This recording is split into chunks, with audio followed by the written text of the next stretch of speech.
earlier today, the FBI is continuing its investigation of this incident as an assassination attempt upon the former president. The investigation remains at its early stages. The entire Justice Department, including the FBI, the United States Attorney's Office for the Southern District of Florida, and the National Security Division are coordinating closely with our law enforcement partners to fully investigate and prosecute this matter. The charges we're announcing reflect the strong collaboration of the agencies represented here. The U.S. Attorney's Office, the Department of Justice, would be unable to carry forth our mission without the invaluable assistance of our federal, state, and local law enforcement partners. I would like to thank the Bureau of Alcohol, Tobacco, Firearms, and Explosives, and we have Chris Robinson here, Special Agent in charge, and your Secret Service for the invaluable assistance they are providing, they have been providing. I would also like to recognize the Palm Beach County and Martin County Sheriff's Offices for operating the defendant. Again, without the local authorities to assist in those things, it would be literally impossible to accomplish the things we're able to accomplish on the federal side. I want to personally express my gratitude to the attorneys with the U.S. Attorney's Office for the Southern District of Florida and the Counterterrorism Section of the Justice Department's National Security Division for their nonstop work over the last 24 to 30 hours. Together, we will continue to work tirelessly to ensure accountability and the pursuit of justice. At this time, I will invite FBI Special Agent in Charge Jeff Veltri to the podium. After Special Agent in Charge Veltri completes his remark, Acting Director of the U.S. Secret Service, Ron Rowe, will provide remarks before we open the floor for a few questions.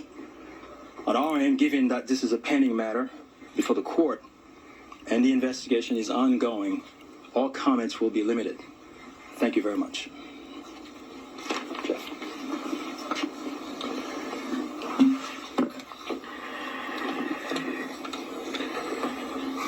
Good afternoon. For a quick introduction, my name is Jeffrey Veltri, FBI Special Agent in Charge for the Miami Field Office.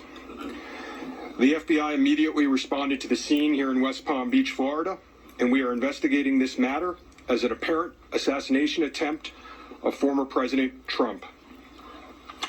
We view this as extremely serious and are determined to provide answers as to what led up to the events which took place. I want to emphasize we're just a little over 24 hours into this investigation, so we're going to provide as much as we can publicly while our investigation is still ongoing. We must also stress that the United States Attorney's Office is pursuing charges, and that limits some of the details that we can discuss publicly. Yesterday afternoon, Martin County Sheriff's Office took custody of Ryan Routh, and he was transported back to Palm Beach County Sheriff's Office. Our FBI agents then attempted to interview him, and he invoked his right to an attorney. In the last 24 hours, the FBI and our partners have been dedicated to investigating the incident and utilizing all available resources. These efforts have included our investigative team and the United States Attorney's Office for the Southern District of Florida, in conjunction with DOJ's National Security Division, are actively working hand in hand to pursue and subsequently execute search warrants. Thus far, the warrants include a video recording device, subjects' cellular devices, a vehicle, and other electronic devices located at previous known addresses. We are coordinating with the United States Secret Service to complete numerous interviews of agents on scene. We have also interviewed 7 civilian witnesses at the scene, and that is just the beginning. Our FBI's Honolulu and Charlotte field offices have initiated interviews of several family members, friends, and former colleagues of the subject. FBI has deployed several specialty teams and assets from FBI headquarters and our lab division in Quantico to include evidence and critical incident response personnel. The evidence response team is collecting and processing multiple evidentiary items. These range from the rifle, which is an SKS model with a scope and obliterated serial numbers, to 2 bags, the subject's electronics, and what appears to be ceramic tiles. DNA has also been collected from those items, which are being sent to Quantico for testing. We will also process the subject's vehicle for evidence. The Cellular Analysis Survey Team, what we refer to as CAST, conducted thorough analysis of the subject's cellular device locations. The CAST analysis aligns with witnesses' account of the subject's presence at the scene both before and around the time of the incident on September 15th. More specifically, we're continuing to conduct analysis and will be compiling the subject's movements in the days and months leading up to September 15th. Cellular data shows that the subject was in the vicinity of the golf course roughly 12 hours before the engagement with the United States Secret Service.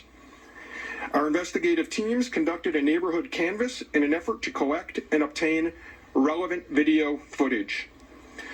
The subject had an active online presence, and we are going through what he posted and any searches he conducted online.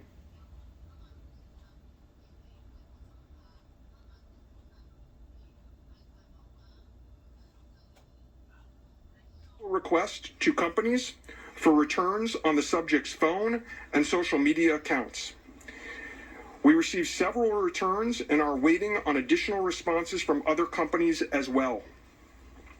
Our investigative team is completing analysis of the returns and actioning leads as needed, and we anticipate continuing until the FBI knows the full totality of the subject's social media presence.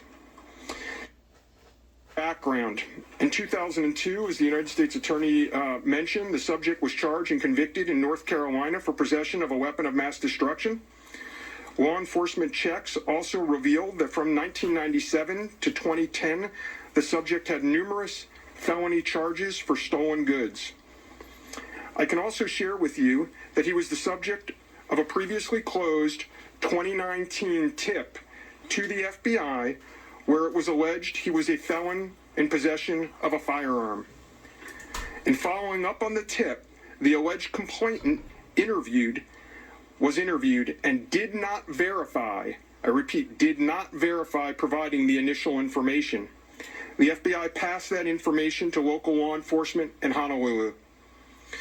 On behalf of the FBI, I would like to thank the Palm Beach County Sheriff's Office and Martin County Sheriff's Office for their incredible work in actioning the witnesses' information and rapidly apprehending the subject. I would also like to thank the United States Secret Service, the United States Attorney's Office for the Southern District of Florida, the Department of Justice's National Security Division, the Bureau of Alcohol, Tobacco, Firearms, and Explosives, and our FBI field offices in both Honolulu and Charlotte, who have been conducting additional law enforcement activity related to the subject. Your continued partnerships have been invaluable. Oftentimes in law enforcement, we tell citizens to be vigilant and aware of their surroundings. Yesterday, a citizen provided remarkable assistance, which led to the arrest of this subject. We appreciate the public's diligence in passing potential tips and information regarding the subject and this incident to the FBI.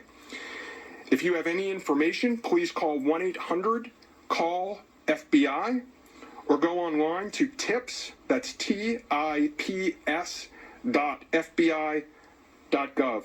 With that, let me turn it over to the United States Secret Service Acting Director, Ron Rowe. Good afternoon, everybody.